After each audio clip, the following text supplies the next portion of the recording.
돈독이 여러분 안녕하세요. 여도은입니다. 오늘 영상은요, 사실 우리 돈독이 분들을 위한 영상이라기보다는 저를 위한 영상일 수도 있어요. 제가 작년부터 계속해서 그 비트코인을 비롯한 가상화폐 투자를 일부 하고 있잖아요. 근데 저는 사실 뭐 그 제 자산이라고까지 하긴 좀 너무 거창한데 그 자산 안에서 비중을 굳이 따지자면 보니까 거의 50% 수준까지 가상화폐가 포함되어 있더라고요. 그 나머지는 이제 해외 주식 그리고 국내 주식인데 사실 그 일반적인 주식 비중을 작년에 굉장히 많이 낮췄고 가상화폐를 좀 많이 샀어요. 주식에 있는 돈을 빼가지고. 어떻게 보면은 좀 되게 의외로, 제가 타이밍에 좀 잘 맞게 시장의 조정을 받을 때 가상화폐 쪽으로 갔는데 어쩌다 보니까 가상화폐도 조금 조정을 받아서 뭐 이것도 저것도 아닌 그런 기간을 조금 거치다가 최근에는 또 다시 한번 여러분들도 아시겠지만 4월 달에 정말 74,000까지 뚝 떨어져가지고, 이거 비트코인 반감기호가 지금 1년 됐는데, 쥐뿔도 없나, 뭐 이런 생각까지 했었다가 벌써 또 10만 달러를 돌파를 했어요. 그래서 과연 10만 달러를 정말 빠르게 이렇게 회복한 비트코인이 더 오를까? 그렇다면 지금이라도 살까 말까? 사실 저는 뭐 여러 가지 가상화폐의 그런 메커니즘이나 이런 거를 100% 이해한다라기보다는 그냥 수급을 봐요. 더욱더 비트코인에 대한 수요가 있는지, 수급이 더 유입될 만한 공산이 있는지를 보는데 내용들을 보니까 있더라고요. 그래서 여러분들도 함께 이 내용을 보시면은, 아직까지는 그래도 향후 상당 기간 동안은 비트코인에 있어서의 수요가 가격을 끌어올리겠구나 혹은 뒷받침해주겠구나라는 생각을 하실 수 있을 것 같습니다. 내용들 천천히 한번 같이 보시죠. 2월 2일 이후에 10만 달러를 회복했어요. 2025년 기준이죠.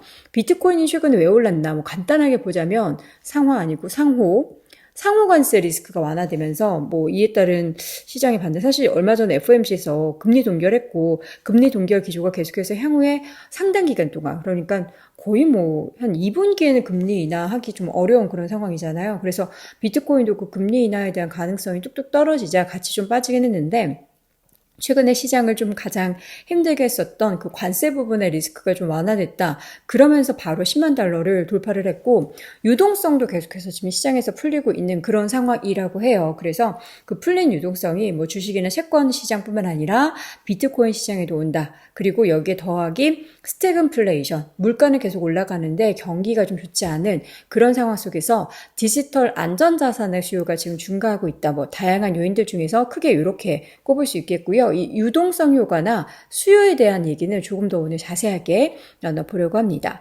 그리고요, 뭐 리포트들 보다 보니까 비트코인이 오르면 M7도 같이 좀 동조가 된대요. 지금 M7이 상대적으로 이렇게 해서 떨어졌는데 비트코인이 지금 이렇게 올라가고 있잖아요. 그래서 지금 이게 메꿔질 것이다. 뭐 이런 논리도 있더라고요. 상관관계가 높다라고 하니까 M7 투자하시는 분들 이 부분도 좀 보시면서 위안을 좀 삼아 보시면 좋겠습니다. 또 수급적으로 지금 코인 시장, 특히 비트코인 쪽에서 우호적인 환경인데 기업들이 비트코인을 사고 있고 또 ETF 투자가 지금 계속해서 최근에 4월 중순 이후로 다시 한번 순유입이 되고 있거든요. 이러한 부분도 굉장히 긍정적입니다. 가장 주요한 내용 중에서 수급적으로 왜 우호적이냐, 어떤 기업들이 비트코인을 사고 있느냐, 우리나라는 어떤가 이런 내용을 한번 짚어보도록 할게요. 비트코인을 사는 기업이 주가가 상승한다. 이런 논리가 작년부터 계속 있었죠. 특히 그래서 비트코인을 사는 것보다 마이크로 스트래티지, 지금 이제 스트래티지로 사명을 바꿨는데 스트래티지를 사는 게 오히려 수익률이 높았다. 제가 지난번 비트코인 영상이었나요? 지지난번 영상이었나요? 거기서도 아마 말씀을 드렸을 거예요. 그래서 제2의 마이크로 스트래티지를 꿈꾸는 기업들이 늘고 있다는 겁니다. 스트래티지를 벤치마킹한 그 메타플래닛이라는 기업의 주가가 작년에 이거 맞아요? 1947%. 이걸 살 걸 그랬네. 그쵸. 근데 이런 거 못 사죠, 무서워서. 근데 이제 이런 기업들이 계속해서 생겨나고 있다는 거예요. 대표적인 기업이 두 가지가 있는데, 21이라는 기업이고, 요거 아직 비상장이에요. 그리고 스트라이브, 요 두 기업도 지금 뭐 상장 준비한다고 기사는 나긴 했는데, 지금 두 회사 모두 BPS라고 부르더라고요. 주당 비트코인을 높이려는 그런 목표를 가지고 있고, 심지어 스트라이브 같은 경우에는 지금 비벡 라마스와미라는 전 공화당 대선 후보가 설립한 자산운용사인데, 이 사람이 최근에 BPS 재고가 목표다라고 밝히면서 10억 달러 이상의 증권 발행에 대한 일괄 신고서 제출했는데, 이 내용을 봤더니 비트코인에 대한 매수 전략을 수행하겠다라고 이야기를 했다라고 합니다. 그러면 왜 기업들은 비트코인을 매수하려고 할까요? 비트코인 매수 전략 수행 기업이 늘수록 비트코인 수요에 대한 부분은 당연히 긍정적이죠. 기업들이 늘어나면 늘어날수록 당연히 비트코인 입장에서는 뭐 수요가 풍부해지니까 가격이 올라가고 있어서 뭐 이런 거는 좋죠. 근데 보면 뭐 가장 단순한 그런 논리로서 비트코인 사는 이유 다양하게 있겠지만, 비트코인에 대한 매수 계획을 발표한 이후에 그 상장사의 주가가 단기적으로 상승하는 경향이 계속 있었어요. 아까 뭐 마이크로 스트래티지 이야기도 드렸지만. 그리고 더불어서 우리나라는 근데 비트코인에 대한 투자를 법인 투자가 아직 지금 안 되고 있잖아요. 근데 우리나라도 하반기부터 상장법인이나 전문 투자자 등록 법인부터 거래소를 통한 비트코인 매수에 대한 가능해질 것이라고 지금 예정이 돼 있어요. 아직까지 확정이 된 건 아니고요. 법인 참여 로드맵이 발표가 됐는데 이 내용에 의해서 1단계, 2단계, 3단계에서 점점 더 가상자산에 대한 투자를 법인도 할 수 있게, 그러니까 우리도 미국처럼 그렇게 할 수 있게 내용을 만들고 있다라고 합니다. 사실 우리나라는 비트코인 가격이 오르면 뭐 두나무 이런 회사 지분 가지고 있는 기업들의 주가가 올라가고, 이 회사에 또 지분을 가지고 있다, 연관회사다, 뭐 이런 기업들의 주가가 오르는데, 이제는 우리나라도 이제 뭐 제2의 마이크로 스트래티지가 나오게 될지 한번 기대를 해보겠습니다. 그래서 미국에는요, 얼마 전에 비트코인을 보유한 기업들을 집중적으로 투자한 ETF가 나왔어요. 그러니까 저는 사실 아까 전에 그런 뭐 메타플래닛 같은 종목을 이렇게 단일 종목으로 혹은 마이크로 스트래티지 이런 거를 사기가 좀 무서워요. 너무 단기 급등하는 이런 종목들이라서. 그런 부분들이 있기 때문에 분산 투자를 하게 되면 조금 낫잖아요. 그래서 그 관련한 ETF가 티커가 OWMB라는 ETF인데, 이 안에 구성 종목을 한번 보세요, 여러분. 스트래티지가 가장 많이 들어가 있고요. 그 뒤에 이제 마라홀딩스, 또 여기 다양한 메타플래닛도 5% 들어가 있고, 그러니까 여러분들이 나눠서 비트코인을 가지고 있는 기업들을 투자하실 수 있는 ETF인 거예요. 저는 특정 기업을 사는 것도 물론 상대적으로 더 탄력적인 주가 단기적인 수익률을 볼 수 있다라고 하지만, 나는 어떤 기업을 살지 좀 고민이 되는데 비트코인보다는 이런 개별 기업을 한번 투자해보고 싶다 하시는 분들은 요 ETF OWNB를 한번 확인해 보셔도 좋을 것 같습니다.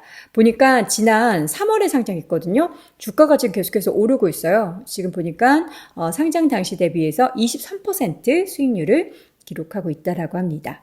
자, 수요적인 측면에 있어서는 기업뿐만 아니라 미국은 정부 차원에서도 계속해서 수요를 끌어올릴 만한 그런 환경이 마련되고 있는데, 미국 주정부 차원에서 비트코인 전략 보유고를 출범한다.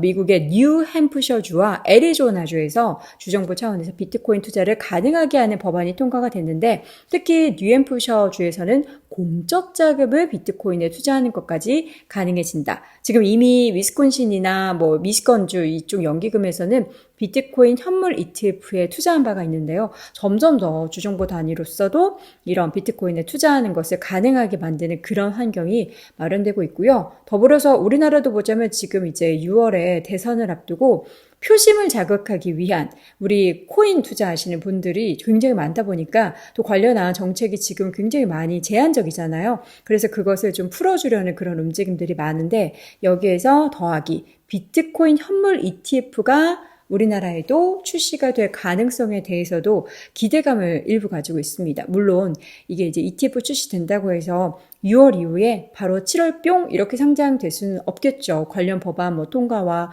관련된 부분에 있어서 좀 시간은 물론 단행될 때까지는 걸리겠지만, 어쨌든 1600만 이 코인러들의 표심을 잡기 위한 다양한 가상화폐 관련한 공약을 제시하고 있는데, 현물 ETF 도입하겠다라는 얘기는 뭐 여야 할 것 없이 모두 나오고 있는 얘기라서 이번에는 이제 뭔가 증시 부양이나 가상자산 쪽에 있어서의 부양이 아무래도 국내에는 필수 불가결하게 있지 않을까. 사실 지금 경기가 우리나라 너무 안 좋잖아요. 우리가 항상 뭐 미국이 관세 때문에 경기 침체가 나타날 것이다라고 하는데 우리는 이미 경기 침체를 경험을 하고 있는 상황이에요. 성장률도 너무나 낮고 그 가운데 이제 사실 뭐 소상공인 같은 경우에도 그렇고 개인 사업하시는 분들도 그렇고 폐업률도 너무 올라가고 있는 가운데 증시라도 좀 부양하거나 아니면 이렇게 투자하고 있는 가상화폐 쪽에 있어서의 뭔가 좀 붐업이 있어야 우리 지갑이 좀 두둑해지고 그러면 이제 내수 경기도 활성화되다 보니까 그런 것들을 정부 차원에서 굉장히 적극적으로 임하지 않을까. 사실 부동산 같은 경우에는 일단 시드 자체가 굉장히 커야 되기 때문에 이 부동산 가격 올린다고 해서 우리나라의 이 일반적인 소시민들이 주머니가 두둑해지지는 않아요. 그쵸? 근데 주식이나 우리 코로나 때 한창 주식시장 좋았을 때 기억하시죠? 그리고 가상화폐 쪽이 팍 붐업이 생기면은 그때는 또 달라지는 거죠. 이걸 보면서도 신정부 들어서고 뭔가 이제 우리나라의 이런 내수 부양을 위해서 경기 침체를 조금이나마 해소시키기 위해서 증시든 가상자산이든 키우려고 하겠구나. 계속 밀어주려고 하겠구나라는 생각이 많이 들었습니다.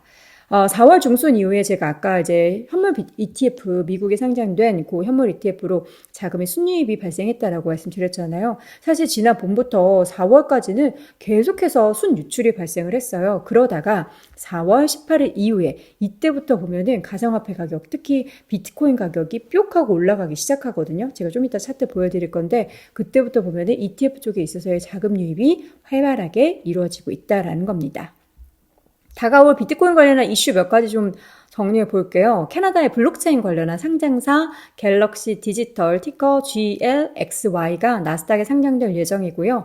아까 말씀드렸던 그 스트래티지의 경쟁사라고 뭐 비슷한 회사 21이나 스트라이브도 상장을 지금 예고하고 있다고 합니다. 그리고 뭐 하반기에 지금 국내 상장법인 전문투자 등록법인 가상자산 관련해서 투자할 수 있게 될 예정 이런 내용도 있고 7월이나 8월이나 10월까지 관련한 내용들이 있는데 10월 보면은요 솔라나 리플 현물 ETF 승인 여부가 결정되는 최종 데드라인이 이때기 때문에 또 관련한 ETF가 미리 또 움직일 수 있다는 것도 여러분들 체크해 보시면 좋겠습니다. 지난 4월이 반감기 1주년이었죠. 여러분 기억하시죠? 지금이 이제 네 번째 반감기가 벌써 1년이 되는 날인데 항상 그때 이제 반감기 때도 그런 뉴스가 많았잖아요. 반감기 이후로 뭐 12개월, 18개월까지 1차 반감기 때는 얼마가 올랐다. 2차 반감기 때는 얼마가 올랐다라고 하는데 사실 이번 4차 반감기 때는요. 지금 요 자료가 4월 18일 자료예요. 정말 못 올랐어요. 한 29% 정도 밖에 못 올랐어요. 그런데 지금 이게 12개월 기준이거든요. 그런데 최근에 이제 제가 아까 전에 ETF 쪽으로 자금 유입이 됐다라고 이야기 드렸던 이때죠. 4월 18일. 이때부터 비트코인 가격이 조금 튀기 시작합니다. 최근에도 튀고요. 그러니까 이게 진짜 뭔가 제가 꼼꼼하게 하루하루 비트코인을 보지 않아도 이렇게 한꺼번에 보면은 이 흐름이 보이는 거예요. 그러면서 그때 내가 공포에 떨었을 때 더 샀어야 했구나. 이런 또 한번 또 배우는 그러한 구간에 저는 놓여 있는 것 같습니다. 사실 저도 이제 가상화폐 쪽에 있어서 이런 수요나 수급을 보면서 여전히 좀 계속해서 성장은 가능한 그리고 가격이 상승할 만한 그런 여건에 놓여 있는 거는 맞기는 한 것 같은데 지금 7만 달러에서 10만 달러를 돌파하고 나서 다시 한번 7만 달러로 왔잖아요. 이 구간을 겪으면서 좀 저는 무섭더라고요. 이 구간도 저는 겪었고, 이 구간도 겪었고, 과거에 이제 뭐 4만 달러, 2만 달러 수준부터도 겪었지만, 요거 한번 겪고 나니까 조금 무서웠는데, 이제는 공포를 느끼지 않겠습니다. 예, 일부 자산의 일부로 저는 항상 생각을 하고 투자를 한번 해보겠습니다. 마지막으로 반감기에 이번에 좀 영향력이 약화된 이유에 대해서 뭐 세 가지로 크게 이야기하는데, 1차, 2차, 3차, 4차도 점점 약화됐다라는 거는 여러분들이 워낙에 많이 들어보셔서 아셨을 거예요. 이미 이제 시장에 다 적응이 돼서 가격 반영이 좀 덜 될 것이다 라는 거고 33번의 반감기는 이미 2009년에 정해진 내용인데 여러분들도 이 내용도 아시죠?